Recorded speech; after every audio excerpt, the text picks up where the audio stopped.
Graça e paz. Eu sou o pastor Fernando Fernandes, aqui da Primeira Igreja Batista em Penápolis, no interior de São Paulo, e mais uma vez chego até você com alegria e gratidão a Deus e a você que nos acompanha através desse vídeo que é veiculado, divulgado pelo nosso canal do YouTube, Rod to Bloom 808, e também pela página da igreja, a minha página pessoal pelo Facebook. Quero falar com você sobre a perspectiva material versus a perspectiva espiritual. Olhamos as coisas por uma perspectiva material ou olhamos por uma perspectiva espiritual? Eu quero ler o texto de Lucas, capítulo 16, os versos de 1 a 13. Lucas, capítulo 16, os versos de 1 a 13. A Bíblia diz assim: Jesus disse aos seus discípulos: o administrador de um homem rico foi acusado de estar desperdiçando seus bens. Então, ele chamou e lhe perguntou: que é isso que estou ouvindo a seu respeito? Preste contas da sua administração, porque você não pode continuar sendo o administrador. O administrador disse a si mesmo: meu senhor está me despedindo, o que farei? Para cavar não tenho força e tenho vergonha de mendigar. Já sei o que vou fazer para que, quando perder o meu emprego aqui, as pessoas me recebam em suas casas. Então chamou cada um dos devedores do seu senhor, perguntou ao primeiro: quanto você deve ao meu senhor? 100 potes de azeite, respondeu ele. O administrador lhe disse: tome a sua conta, sente-se depressa e escreva 50. A seguir ele perguntou ao segundo: e você quanto deve? 100 tonéis de trigo, respondeu ele. Ele lhe disse: tome a sua conta e escreve 80. O Senhor elogiou o administrador desonesto, porque agiu astutamente. Pois os filhos deste mundo são mais astutos no trato com os outros do que os filhos da luz. Por isso eu digo, usem a riqueza deste mundo ímpio para ganhar, amigos, de forma que, quando ela acabar, estes o recebam nas moradas eternas. Quem é fiel no pouco, também é fiel no muito. Quem é desonesto no pouco, também é desonesto no muito. Assim, se vocês não forem dignos de confiança em lidar com as riquezas deste mundo ímpio, quem confiará as verdadeiras riquezas a vocês? E se vocês não forem dignos de confiança em relação ao que é dos outros, quem lhes dará o que é de vocês? Nenhum servo pode servir a dois senhores, pois odiará um e amará outro, e se dedicará a um e desprezará outro. Vocês não podem servir a Deus e ao dinheiro. A partir desse texto, eu identifico aqui o desafio para a nossa vida cristã. E no contexto social, na relação de trabalho, no sustento da família. A maneira como nós olhamos para o nosso dinheiro e a administração financeira da nossa casa. Olhamos por uma perspectiva puramente material, financista, econômica, ou olhamos por uma perspectiva espiritual? Bom, Jesus conta essa parábola e ele lança um desafio àquelas pessoas, porque o texto 14, inclusive, vai dizer que alguns que estavam ali ouvindo Jesus falar eram fariseus, e o texto diz, no verso 14, que os fariseus amavam o dinheiro. E acabaram zombando de Jesus quando ele contou essa parábola e disse que a preocupação não deve ser pura e simplesmente material, mas espiritual, porque é impossível você ser devoto ao dinheiro, adorar o dinheiro e ser também temente, devoto a Deus, adorar a Deus, servir a Deus. E aí algumas questões se colocam aqui à luz desse texto, para que eu e você possamos refletir e tomar uma decisão. Qual a perspectiva? Material ou espiritual será a nossa na administração financeira da nossa casa? O homem administrava os bens que não eram dele. Ele era o oikonomos, o administrador, o mordomo dos bens do seu senhor. Mas o seu senhor descobriu que ele estava roubando, ele era corrupto, desonesto. E aí o chamou e disse: eu vou te mandar embora, então você presta contas de tudo aquilo que você tem tomado cuidado até hoje, administrado, porque você não vai trabalhar mais para mim. Aí ele pensou: olha, estou sendo mandado embora, não tenho saúde para pegar no trabalho pesado e também tenho vergonha de pedir esmola na rua. Já sei o que eu vou fazer. Esperto, malandro.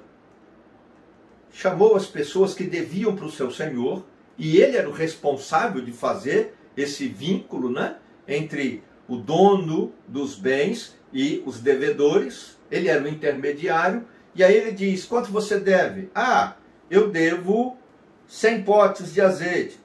Põe aí 50. Vamos dizer que você já pagou 50. E você? Ah, eu devo 100 potes, 100 tonéis, perdão, de trigo. Ah, põe aí que você deve 80. Ou seja, ele pensou um estratagema, ele teve uma ideia corrupta, desonesta, desleal para com o seu senhor, mas com isso ele tinha os devedores na mão. Aquelas pessoas deviam favores a ele, ou seja, ele pensou uma estratégia a partir da qual ele se beneficiaria no futuro, quando desempregado. Dá com uma mão e tira com a outra. Ele foi desonesto, ele foi corrupto, ele foi desleal, ele roubou o seu senhor, ele usurpou aquilo que era do seu senhor.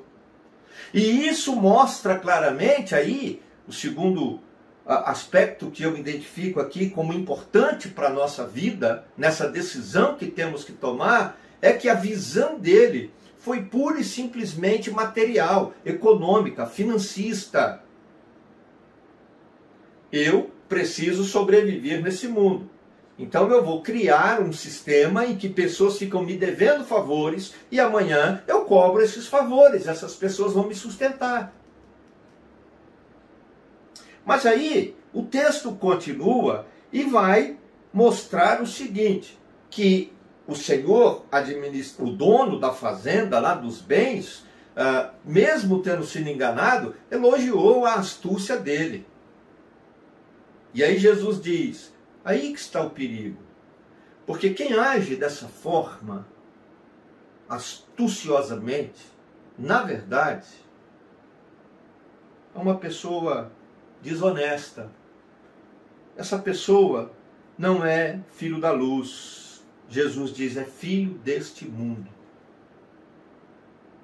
O mundo que jaz no maligno, ou seja, o mundo que está entregue nas mãos do diabo, que é governado, que é orientado, que é influenciado, às vezes dominado pelo diabo, com mentiras, com roubos, com corrupção, com assassinatos. Porque Jesus vai mostrar, inclusive, verso 8, 9, e aí Jesus vai mostrar a distinção objetiva. Aí Jesus diz: olha, eu digo para vocês uma coisa, verso 9, usem a riqueza deste mundo ímpio para ganhar amigos.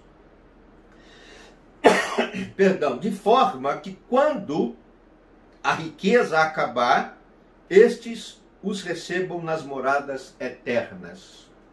Jesus diz: use o dinheiro, use os bens materiais, pensando de forma espiritual para o futuro, para o porvir, para depois da sua morte, não apenas para cobrar favores e ter sustento no momento que você ficar desempregado. E aí, se você comparar o verso 4 com o verso 9, você vê esta esse dilema, esse enfrentamento, esse paradoxo entre a perspectiva material e a espiritual. Ah, eu já sei o que eu vou fazer quando eu perder o meu emprego, porque as pessoas vão me receber na casa delas. E lá no verso 9, Jesus diz assim: vocês têm que cultivar amigos que recebam vocês nas moradas celestiais, moradas eternas. A visão, a perspectiva material se preocupa com o aqui, agora, com o mundo físico. A visão espiritual se preocupa com o porvir, com o futuro. Depois que tudo no mundo físico acabar, depois que a morte ceifar a vida física. E aí Jesus então diz, olha, mas tenham cuidado no uso desse dinheiro. E aí vem outro aspecto importante a ser destacado, o terceiro, que ele diz, se você é fiel no pouco, você vai ser fiel no muito. Se você é desonesto no pouco, você também é desonesto no mundo. A visão material versus a visão espiritual, ela ressalta também essa questão de fidelidade, e é interessante que Jesus não usa infidelidade. Na espiritual ele diz fidelidade, na material ele diz desonestidade. Bom, me perdoe a expressão, não quero ofender ninguém, mas todo infiel, em qualquer área da vida, se você é infiel, você é uma pessoa desonesta. Não tem como uma pessoa infiel dizer que é honesto. Ah, mas eu faço um monte de coisa certa, mas aqui você é infiel no seu casamento, no trato financeiro, no sustento da família, nas ofertas e dízimos que devem ser consagrados a Deus. Jesus disse, é desonesto. É desonesto. Porque não há como você fazer essa distinção. Ou você olha por uma perspectiva material e fica preso à questão física, humana, ao bem-estar social, a uma posição social, ter recursos. Ou você olha por uma perspectiva espiritual e você, mesmo que tenha pouco, você é fiel, mesmo que você tenha pouco, você é honesto, porque você está preocupado com as moradas eternas, com a sua salvação, com o depois da morte. E aí Jesus encerra e ele vai dizer, olha, se você for alguém digno de confiança e lidar com as riquezas deste mundo ímpio, desonesto, corrupto, usurpador, você será alguém confiável. E de repente, alguém pode até colocar valores na sua mão e abençoar a sua vida. O próprio Deus pode derramar bênção sobre você e abençoar a sua vida. Porque se você não for digno de confiança, ninguém dará nada para você. Você não vai ter nada. Não adianta participar de campanhas em igrejas, campanhas, cultos de prosperidade, tentar comprar a bênção de Deus, porque isso não funciona. O que funciona é visão espiritual, o que funciona é visão espiritual, no trato financeiro, no sustento da família, no pagamento das contas, nome limpo na praça, honradez na palavra. O que funciona é visão espiritual, é ser digno, ser honesto. Se falar eu vou pagar, pagar. Se pegar 10, paga 10. Se pega 100, paga 100. E cumprindo os compromissos, pagando contas em dia, consagrando a Deus dízimos e ofertas com sinceridade e verdade. Não é escondendo, roubando, mentindo, enganando, agindo com desonestidade. O que vale é a visão espiritual. porque é impossível servir a Deus, é impossível temer a Deus e ficar com a mente e com o coração preso nos bens materiais, na ganância, na avareza, no desejo de riqueza, de uma prosperidade gananciosa, diabólica, que mais amaldiçoa do que abençoa. Queridos, é um desafio. E o desafio é para você, é para mim. Qual a perspectiva que temos quando olhamos a administração financeira da nossa casa, quando recebemos o nosso salário, quando pagamos a conta de luz, de água, inclusive impostos, o carnê das coisas que compramos, a fatura do cartão de crédito? Tudo isso deve ser usado com cuidado, com honestidade, com dignidade, pensando nas moradas eternas. Pensando quando nós tivermos que voltar à presença de Deus e prestar contas ao Senhor. Não a um administrador que vai aplaudir a astúcia, mas o Deus que vai dizer: você está condenado, porque viveu preocupado com o mundo ímpio, com os valores deste mundo ímpio, e deixou-se enganar, adorando o dinheiro como se fosse Deus, mas um Deus que não salva, porque o único Deus verdadeiro que salva é Espírito. É o Deus para quem teu Espírito há de voltar quando você morrer. Não é o dinheiro, porque quando morremos, ninguém leva dinheiro para a sepultura. Há que se ter uma grande preocupação e abandonar a visão material. A preocupação em ter algo para receber no futuro de alguém que nos deve favores. Mas devemos sim ter a visão espiritual, agindo com honestidade, com dignidade, usando bem sim os recursos financeiros e materiais que Deus nos dá, mas sempre tendo em mente que nós servimos a Deus e o dinheiro é apenas um recurso. Porque a nossa garantia, a nossa herança, o nosso grande tesouro está no céu, nas moradas eternas, pela fé em Cristo Jesus e pelo temor, pela obediência e pela adoração a Deus. Que Deus abençoe você, que Deus nos abençoe e que aprendamos a olhar o dinheiro, os bens materiais, os recursos financeiros que temos, sempre por uma perspectiva de Deus, uma perspectiva espiritual. Eu abençoo a tua vida, a tua casa e as tuas finanças, em nome de Jesus. Amém.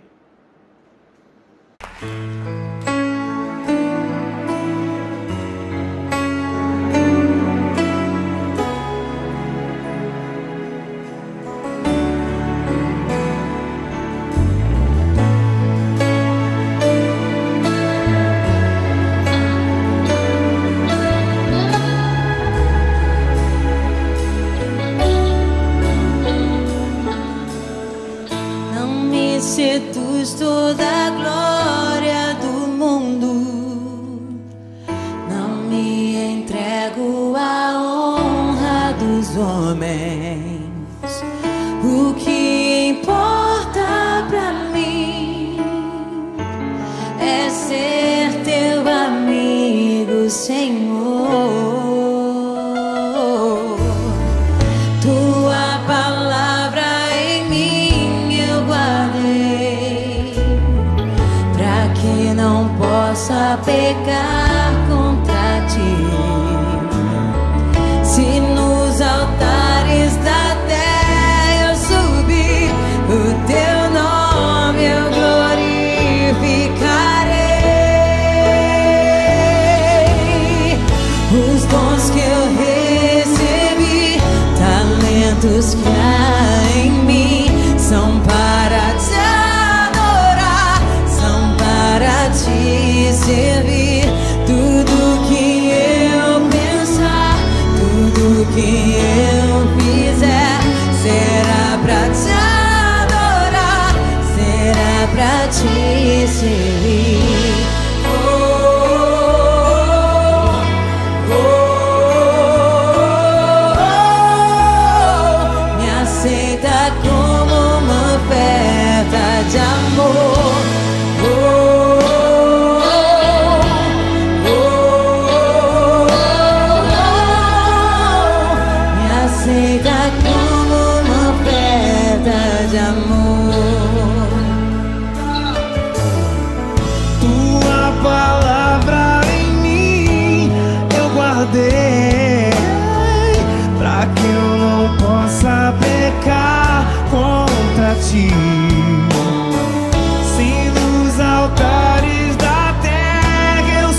será pra te adorar, será pra te ensinar.